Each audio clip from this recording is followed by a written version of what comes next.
دوسری طرف محمد بن قاسم 6,000 شیران اسلام کو ساتھ لے کر روانہ ہوا تھا۔ حجاج نے اسے حکم دیا تھا کہ وہ خشکی کے راستے سے ایران ہو کر مکران اور پھر وہاں سے دیبل پہنچے اور سمندر کے کنارے پر ٹھہر کر ان جہازوں کے آنے کا انتظار کرے جن میں منجنیقیں آنے والی ہیں۔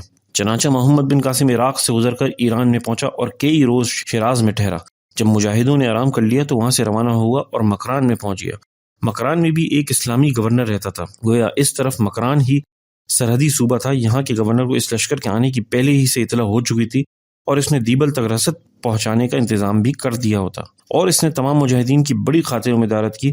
کئی منزل تک وہ اس لشکر کے ساتھ ساتھ آیا، آخر سرحد پر آ کر رخصت ہو گیا۔ اب اسلامی لشکر ارمابیلا کی طرف روانہ پڑا۔ ان شیران اسلام کے آنے کی خبر ارمابیلا، دیبل، نیرون وغیرہ میں عام ہو گئی۔ ارمابیلا ہی سے سندھ کی سرحد شروع ہو جاتی ہے۔ یہاں ایک قلعہ تھا اور اس قلعے میں داہر کی طرف سے ایک حاکم رہتا تھا جو کہ سرحد کی حفاظتوں پر مامور تھا۔ جس وقت اسے اطلاع ہوئی کہ مسلمانوں کا لشکر انتقام لینے کے لیے بڑے جوش و خروش سے آ رہا ہے تو اس پر غازیان اسلام کا رعب طاری ہو گیا، اور جبکہ ابھی اسلامی لشکر دور ہی تھا وہ تمام لشکر اور ساری رعایا کو وہاں سے لے کر بھاگ کھڑا ہوا۔ جب شیران اسلام ارمابیلا کے قلعے کے سامنے پہنچے تو انہوں نے اس کا محاصرہ کر لیا۔ انہیں کیا خبر تھی کہ قلعہ خالی پڑا ہے، چونکہ قلعے کا دروازہ بند تھا، اس لیے وہ دھوکے میں رہے۔ مگر جب قلعے کی فصیل پر کسی کو نہ دکھا تو محمد بن قاسم کو سخت تعجب ہوا۔ پھر بھی وہ یہ سمجھا کہ شاید قلعے والے اسے فریب دینا چاہتے ہیں اور وہ کہیں کمین گاہ میں پیچھے ہوں، چنانچہ احتیاط کے طور پر اس نے ایک شب قلعے پر حملہ نہ کیا۔ دوسرے روز صبح کی نماز پڑھتے ہی کچھ لشکر لے کر حملہ کرنے کے ارادے سے بڑھا۔ قلعے میں تھا ہی کون جو ان کی مزاحمت کرتا؟ یہ لوگ بڑھ کر دروازے کے سامنے پہنچے۔ محمد بن قاسم نے خود بڑھ کر دروازے کو دھکا دے کر کھول دیا اور اللہ اکبر کا نعرہ مار کر قلعے کے اندر داخل ہوا۔ پیچھے ہی لشکر بھی پہنچا۔ اندر جا کر دیکھنے پر معلوم ہوا کہ تمام قلعہ خالی تھا، نہ لشکر تھا نہ عام آدمی تھے، گویا کچھ بھی نہ تھا۔ محمد بن قاسم نے کہا معلوم ہوتا ہے کہ دشمنوں پر ہمارا رعب طاری ہو گیا ہے اور اسی وجہ سے وہ قلعہ چھوڑ کر بھاگ گئے ہیں۔ ایک افسر نے کہا یہی بات معلوم ہوتی ہے محمد بن قاسم، یہ خدا کی مہربانی ہے، اس نے یہ قلعہ بغیر خون ریزی کے ہی فتح کرا دیا، گویا مسلمانوں پر خاص احسان کیا ہے۔ افسر نے کہا اور اس لیے ہم پر اس کا شکر واجب ہے۔ محمد بن قاسم بے شک، اچھا آؤ اب واپس چلو، یہاں ٹھہرنا بے سود ہے۔ افسر نے کہا چلیں۔ اب تمام لشکر قلعے سے باہر نکل آیا۔ جس وقت یہ لوگ اپنے کیمپ میں پہنچے اسی وقت ایک سوار حجاج کا خط لایا۔ ناظرین کو یاد ہوگا کہ حجاج نے 5-5 میل کے فاصلے سے ایک ایک منزل مقرر کر کے ہر منزل پر 2-2 سوار متعین کر دیے تھے جو ڈاک لاتے اور لے جاتے تھے۔ چنانچہ حجاج کے حکم کے مطابق محمد بن قاسم روزانہ خط بھیجتا تھا اور روزانہ ہی حجاج کا خط آتا تھا۔ محمد بن قاسم اپنے خیمے کے سامنے فرش پر بیٹھ گیا اور اس نے خط کھول کر پڑھا۔ لکھا تھا میرے پیارے عزیز، جو تم دشمنوں کے ملک میں گھستے جاؤ بہت زیادہ احتیاط کرتے رہو۔ ہندی لوگ زیادہ چلاک ہوتے ہیں، کہیں وہ تمہارے لشکر کو اپنی چالاکی سے کوئی نقصان نہ پہنچا دے۔ تم دیبل کے قریب سمندر کے کنارے پر جا کر رک جاؤ اور اس وقت تک انتظار کرو جب تک وہ جہاز جن میں منجنیقیں آ رہی ہیں تمہارے پاس نہ پہنچ جائے۔ دیبل میں پہنچ کر وہاں کا مفصل نقشہ میرے پاس بھیج دو اور میری ہدایت کا انتظار کرو۔ نیرون کے راجہ سامنی نے اپنی سفارت بھیجی ہے اور اس نے مصالحت کر لی ہے۔ تم اس کی اطلاع اس لیے دی جاتی ہے کہ جب دیبل فتح کر کے تم نیرون کی طرف بڑھو تو احتیاط رکھو، اس کی حدود سلطنت میں کسی کو قتل نہ کرو اور اس کے قلعے پر حملہ کرو۔ اس نے وعدہ کیا ہے کہ وہ نیرون سے سوستان تک ہر منزل میں تمہارے اور تمہارے لشکر کے لیے رسد کا انتظام کر دے گا۔ اس شرط پر اس سے مصالحت کی گئی ہے۔ نماز ایک وقت کی بھی قضا نہ ہونے دینا، دعائیں مانگتے رہو، لا حول ولا قوت الا باللہ العلی العظیم کی تسبیح پڑھتے رہو اور اللہ سے فتح کی توقع رکھو۔ انشاءاللہ تعالی اللہ ضرور فتح عطا دے گا، اور تمام مجاہدوں سے میرا سلام کہہ دو۔ حجاج۔ محمد بن قاسم نے اسی وقت تمام لشکر کو جمع کر کے حجاج کا خط سنا دیا اور فوراً ہی جواب لکھ کر بھی بھیج دیا۔ اگلے روز یہ لشکر ارمابیلا سے روانہ ہو گیا۔ چونکہ اب وہ دشمنوں کے ملک میں بڑھ رہے تھے، اس لیے جب فرمان خلیفہ ہر ممکن احتیاط سے کام لیا جا رہا تھا۔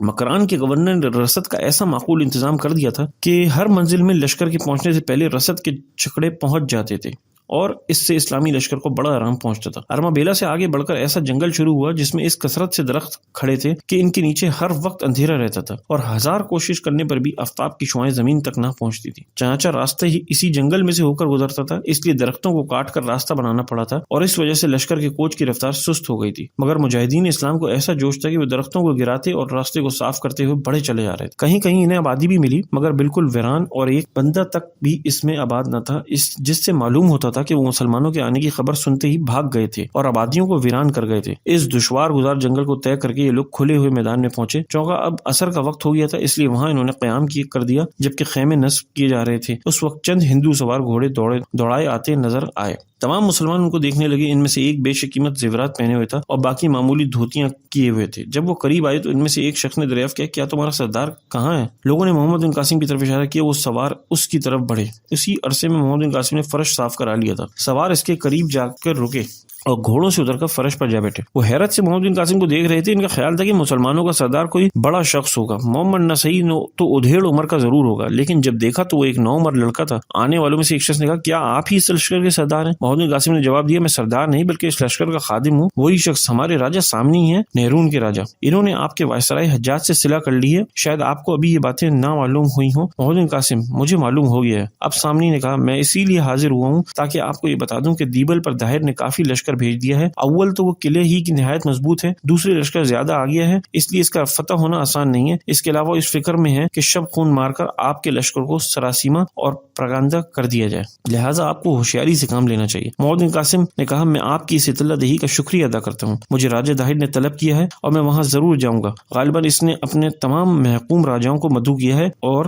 اس کا ارادہ تمام راجاؤں کو لشکر فراہم کر کے اجتماعی جنگ کرنے کا ہے۔ محمد بن قاسم نے کہا، اسے اپنے لشکر پر بھروسہ ہے اور ہمیں اپنے اللہ پر۔ سامنی نے کہا، اصل بھروسہ صرف اللہ ہی کا ہوتا ہے، میرا خیال ہے کہ آپ ضرور کامیاب ہوں گے۔ محمد بن قاسم نے کہا، انشاءاللہ تعالی۔ سامنی نے کہا، میں شکار کھیلنے کے بہانے سے آیا تھا، آپ سے ملنا چاہتا تھا، مل لیا، اب اجازت دیجیے۔ محمد بن قاسم نے کہا، آج قیام کرتے تو اچھا تھا۔ سامنی نے کہا، اس وقت مناسب نہیں ہے۔ محمد بن قاسم نے کہا، جیسے آپ کی مرضی۔ سامنی اٹھا اور اس کے ساتھ ہی اس کے ہمراہ بھی اٹھے اور وہ محمد بن قاسم کو سلام کر کے چلے گئے۔ رات کو ٹھہر کر دوسرے روز صبح کی نماز سے فارغ ہوتے ہی مسلمانوں نے دیبل کی طرف بڑھنا شروع کر دیا۔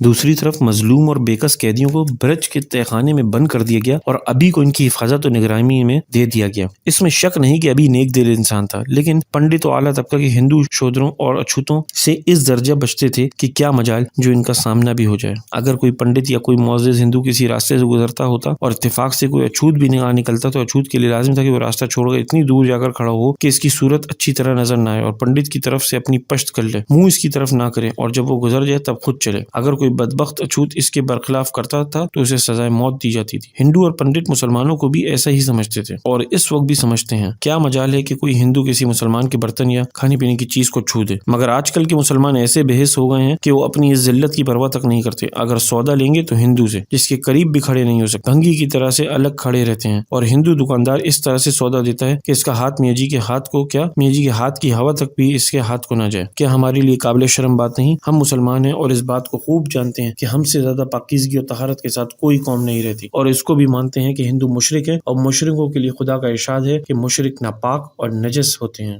ہم ایک اس شخص سے جو ہمارے عقیدے کے مطابق ناپاک ہے چیز لے کر کھانا مناسب سمجھتے ہیں اور اپنے بھائی مسلمانوں سے خریدنا برا سمجھتے ہیں، حالانکہ ایک ناپاک شخص کے ہاتھ کی بنائی ہوئی چیز بھی ناپاک ہی ہوگی۔ اور کیا ناپاک چیز کھانا جائز ہے؟ مت خیال کرو اس بات کا کہ مسلمان کم دیتے ہیں یا چیز اچھی نہیں دیتے، تم کم اور بری چیز ہی لے لو، وہ پاک تو ہوگی، اس سے ایمان جانے کا خطرہ تو نہیں ہوگا۔ یاد رکھو، اگر تم کسی مسلمان سے سودا خرید کر اسے فائدہ پہنچاؤ گے تو وہ کبھی نہ کبھی کسی اسلامی تحریک میں چندہ دے کر قوم کو فائدہ پہنچائے گا، اور اگر غیر مسلم کو دو گے تو کبھی وہ تم کو ایک پیسہ تک بھی نہ دے گا، بلکہ تمہارے اور تمہاری قوم کے خلاف اس روپے کو استعمال کرے گا۔ آنکھیں کھول کر دیکھو، آج بھی یہی ہو رہا ہے، اس سے تم اپنی قوم کو بھی نقصان پہنچاتے ہو اور اللہ کو بھی ناخوش کرتے ہو۔ تہیہ کر لو اس بات کا کہ مسلمانوں ہی سے ہر چیز خریدا کرو گے۔ چونکہ ابھی بھی ایک پنڈت تھا، اس لیے وہ بھی مسلمانوں سے اسی طرح سے پرہیز کرتا تھا جیسا کہ وہ بھنگیوں اور چماروں سے پرہیز کرتا ہے، مگر باوجود اس کے بھی وہ مسلمانوں کے ساتھ نہایت لطف و مہربانی سے پیش آتا تھا اور ان کو حتی الامکان کسی قسم کی تکلیف نہ ہونے دیتا، لہٰذا مسلمان بھی اس کے مشکور و ممنون تھے۔ جب ایک روز وہ مسلمانوں کے پاس پہنچا تو اس نے دیکھا کہ وہ نماز پڑھ رہے تھے۔ وہ ایک طرف نہایت سکوت سے بیٹھ گیا اور جب وہ نماز سے فارغ ہو گئے تب اس نے کہا، یہ تمہارے نماز پڑھنے کا طریقہ میری سمجھ میں نہیں آیا ہے، آخر تم کسے سجدہ کرتے ہو؟ ان میں سے ایک بزرگ کا نام زید تھا، اس نے کہا، ہم اللہ کو سجدہ کرتے ہیں، مگر اللہ کی صورت یا تصویر کہاں ہے؟ چونکہ اللہ کو کسی نے نہیں دیکھا، اس لیے اس کی تشبیہ کون بنا سکتا ہے؟ اس کے علاوہ خدا مجسم نہیں ہے اور وہ ایک پیکر نور ہے۔ ابھی نے کہا، ہم لوگ اسی وجہ سے اللہ کی مورت سامنے رکھ کر اور اس کی پرستش کرتے ہیں۔ زید نے کہا، لیکن کیا کوئی شخص وثوق سے کہہ سکتا ہے کہ اللہ ایسی ہی صورت کا ہے جیسے کہ تصویریں تم نے بنا لی ہیں؟ ابھی نے کہا، ہمارے بزرگوں نے دیکھا ہی ہوگا۔ زید نے کہا، سنو، اللہ کو کسی نے نہیں دیکھا ہے، نہ خاکی پتلوں کی اس قدر مجال ہے کہ وہ ان ظاہری آنکھوں سے اسے دیکھ سکیں۔ اللہ کی ایسی صورت نہیں ہے جیسی کہ تم نے یا تمہارے بزرگوں نے بنا لی ہیں، یہ سب خیالی تصویریں ہیں اور محض اپنے نفس کو دھوکہ دینے کے لیے گھڑی گئی ہیں۔ ابھی نے کہا، خیر، میں مذہبی مباحثے میں پڑھنا نہیں چاہتا، اس وقت میں صرف ایک بات کہنے کے لیے حاضر ہوا ہوں۔ زید نے کہا، کیا؟ ابھی نے کہا، معلوم ہوا ہے کہ اسلامی لشکر کسی لڑکے کی سرکردگی میں خشکی کے راستے سے آ رہا ہے۔ یہ بات سن کر تمام مسلمانوں کے چہرے فرت مسرت سے چمک اٹھے اور بے ساختہ ان کی زبان سے نکلا، اللہ کا شکر ہے، ہماری توقعات شرمندہ تکمیل ہوئیں۔ ابھی نے حیرت سے اس کی طرف دیکھتے ہوئے دریافت کیا، کیا تم کو یقین تھا کہ مسلمان جنگ کے لیے آئیں گے؟ زید نے کہا، ایسے ہی جیسے کل صبح آفتاب کے نکلنے کا۔ ابھی نے کہا، کس وجہ سے یقین تھا؟ زید نے کہا اس لیے کہ ہم مسلمان یہاں قید میں پڑے ہیں۔ ابی نے کہا گویا وہ تم کو رہائی دلانے کے لیے آ رہے ہیں۔ زید نے کہا اس کے سوا ان کے آنے کی اور کوئی وجہ نہیں ہو سکتی۔ ابی نے کہا خیر وہ کسی وجہ سے بھی آ رہے ہوں مگر آ رہے ہیں، لیکن اس کے باوجود ان کے ساتھ لشکر بہت کم ہے۔ زید نے کہا کس قدر ہے؟ ابی نے کہا معلوم ہوا ہے کہ صرف 6000 ہے۔ زید نے کہا اس ملک کے لیے اتنا لشکر کافی ہے۔ ابی نے حیرت سے اس کی طرف دیکھا، وہ کچھ کہنا چاہتا تھا کہ قدموں کی چاپ سنائی دی۔ سب نے نظریں اٹھا اٹھا کر دیکھا، ان کو سمنی اور اس کے سپاہی ننگی تلواریں لیے آتے نظر آئے۔ ابی ایک طرف کھڑا ہو گیا، سمنی اس جگہ آ کر کھڑا ہو گیا جہاں ابی کھڑا تھا اور سپاہی اس کے پیچھے کھڑے ہوئے۔ سمنی نے کہا مسلمانوں اب تمہاری موت کا وقت آ گیا ہے، تم کو رہائی دلانے کے لیے بیوقوف مسلمانوں کا لشکر آ رہا ہے اور اس نے ارمبیلا پر قبضہ کر لیا ہے۔ یہ جنگ محض تمہاری وجہ سے ہونے والی ہے اور اسی لیے میں نے طے کر لیا ہے کہ آج تمہارا خاتمہ کر دوں۔ زید نے کہا جب کسی کے دن خراب ہوتے ہیں تو اسے الٹی الٹی سی تدبیریں سوچنے لگتی ہیں۔ تم خوب جانتے ہو کہ یہ لشکر جو آ رہا ہے اس کا مقصد ہم کو رہائی دلانا ہے۔ اگر جنگ میں کچھ اونچ نیچ ہو گئی تو ہماری موجودگی تمہارے اور تمہاری قوم کے لیے سود مند ہوگی، اور اگر تم نے ہم کو قتل کر ڈالا اور مسلمانوں کو اس بات کا علم ہو گیا تو یاد رکھیے گا کہ وہ ہمارا انتقام لینے کے لیے تمہارے ہر فرد کو قتل کر ڈالیں گے۔ سمنی کہکا لگا کر ہنسا، اس نے کہا اطمینان رکھو، اس بات کی نوبت ہی نہ آئے گی کیونکہ لشکر تو صرف 6000 ہی ہے۔ محمد اسلم نے جوش میں آ کر کہا یہ 6000 کم سے کم تمہارے 60000 لشکر کے لیے کافی ہے۔ سمنی نے نفرت اور غصے کی نگاہوں سے محمد اسلم کو دیکھتے ہوئے کہا 60000 کو؟ میں بتاتا ہوں کہ اس لشکر کو تو میں ہی موت کے گھاٹ اتار دوں گا۔ محمد اسلم نے حقارت بھری نظروں سے دیکھ کر کہا تم